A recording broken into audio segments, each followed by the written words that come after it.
Souvent, je me pose la question, est-ce qu'on se demande d'où vient le terrorisme? Pourquoi le terrorisme? Tout n'est pas terrorisme. Nous avons contribué, quand je dis nous, c'est la société, contribué à ce que cette situation arrive.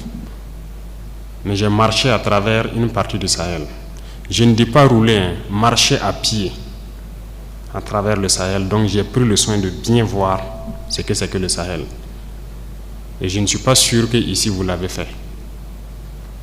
J'ai marché de Gorom, passant par Oursi, aller à Déou, Tinakov, Tinasan, revenir sur Marcoy. Cette partie, on l'a fait. On a vu comment les gens vivent là-bas. Et on l'a fait, ça vaut 10 ans de cela. Et c'était prévisible que cette situation va arriver. Ça veut dire que c'est nous qui avons créé cette situation, la gouvernance. Il faut qu'on se dise cette vérité. On a tout fait pour abandonner certains peuples à cause de nos intérêts égoïstes.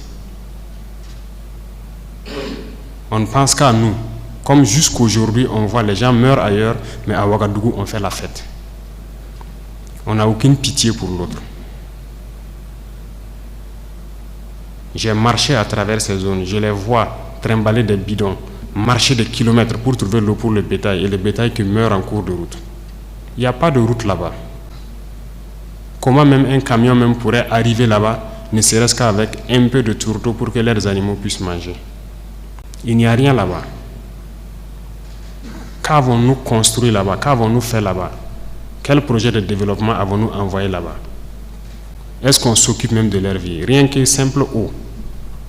Qu'avons-nous fait de sérieux dans ces zones? C'est la question qu'il faut se poser. Et le territoire de cette partie, c'est hors de contrôle. Qui en est responsable? C'est nous. C'est nous.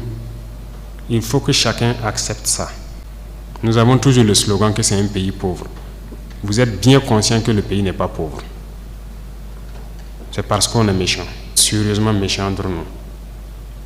Les jeunes n'ont rien à faire. On a des terres cultivables. On a de l'eau.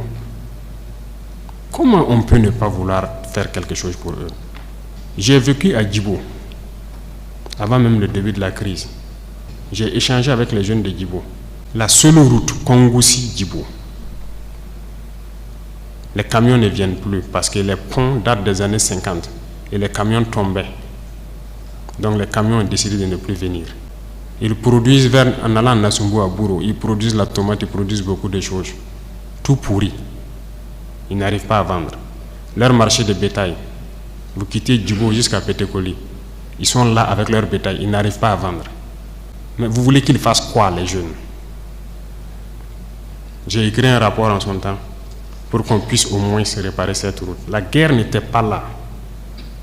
Personne ne viendra me dire le contraire. J'étais à Djibo, j'ai vécu là-bas. On n'a rien fait. Rien. Qui en est responsable? Il faut que chacun fasse son introspection et se rende que nous sommes les coupables de cette situation. J'ai fait l'Est. Aujourd'hui, on parle de Mansilla, de Tankwalou et autres. Je vous le répète encore, qui est responsable? Quand un seul fleuve, la Sirba, empêche que quelqu'un quitte Mansilla vers l'arrière en saison pluvieuse, pendant combien d'années on n'a jamais pu faire un seul pont sur la Sirba pour les permettre de communiquer avec le Burkina? Prenez la carte, vous regardez, cette zone est encerclée par un fleuve, la Sirba. Qu'avons-nous fait? Du côté de Tankwalou, j'ai écrit encore un rapport que j'ai remis au haut commissaire quand j'étais là-bas, pour que les gens fassent pardon pour faire ne serait-ce qu'un pont entre Tankwalou et le reste. Qu'avons-nous fait? Mais posons-nous les questions. Nous sommes responsables du malheur qui nous arrive. Si on ne change pas de manière d'être, ne croyez pas que nous allons être là encore, dans ces salles climatisées à nous regarder. Non. Non. D'autres ne peuvent pas être là à souffrir pendant que d'autres sont dans un luxe insultant. On a été prévenus. On n'a jamais voulu écouter. Toute cette bamboula que nous faisons dans les villes, tout peut se céder jour au lendemain. si on n'arrête pas ce que nous sommes en train de faire. Je sais que personne ne vous a déjà parlé comme ça, mais je vous le dis aujourd'hui franchement. Et chacun pourra choisir ce que nous voulons du Burkina. Je ne suis pas politicien. Je n'ai pas de langue de bois. Moi, je suis un militaire. Et je préfère vous dire la vérité.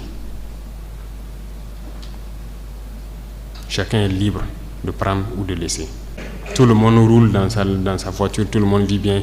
On mange matin, on mange midi, on mange le soir. On fait ce que nous voulons faire. On est libre de parler, de dire ce que nous voulons. C'est la démocratie, c'est le droit, c'est tout. C'est tout ce que nous connaissons à Ouagadougou. Mais allez-y les voir, les enfants qui ont la peau sur les os. Allez voir les vieillards qui meurent de faim. Allez voir ces femmes qui ne peuvent plus allaiter parce qu'elles n'ont plus rien dans le sein. Allez les voir. Ne faisons pas semblant. Si nos journalistes n'ont pas le courage d'aller sur le terrain et vous ramener ces genres d'images, parce qu'on veut laver l'image du Burkina, je vous dis que c'est faux, ça existe.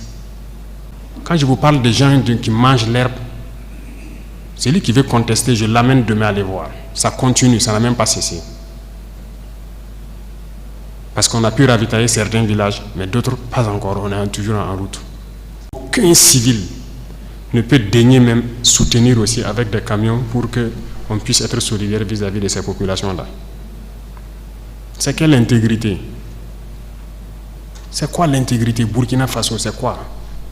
C'est ça qui nous a révoltés. Et on est toujours révoltés. Tant qu'on ne va pas soigner les maux de ce pays-là, on sera toujours révoltés. Pour l'instant,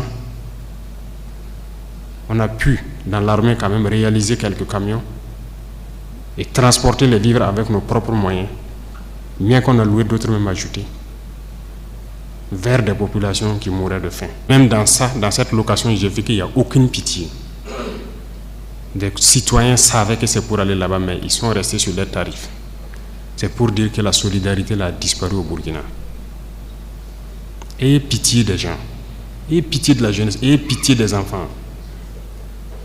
Qu'est-ce qu'ils ont fait, ces villageois-là, pour que quand le soleil tombe, eux, ils se retrouvent dans les grottes, dans les arbres, ils quittent le village. Et le matin, ils se pointent, ils regardent pour voir si tout va bien avant de revenir. Ils dorment dans la brousse. Ils ne peuvent pas dormir chez eux. On ne vous dit pas ces vérités. C'est la réalité du Burkina comme ça. On ne voit que nos villes. Nous sommes responsables de ce qui nous arrive. Et nous serons entièrement responsables de ce qui va suivre. Soit c'est du bon ou c'est du mauvais, ça dépendra de nos comportements dans le futur. Chacun n'a qu'à donner le meilleur de lui-même. Et je pense qu'on peut y arriver. Je suis optimiste, j'ai foi. Et Inch'Allah, on va y arriver.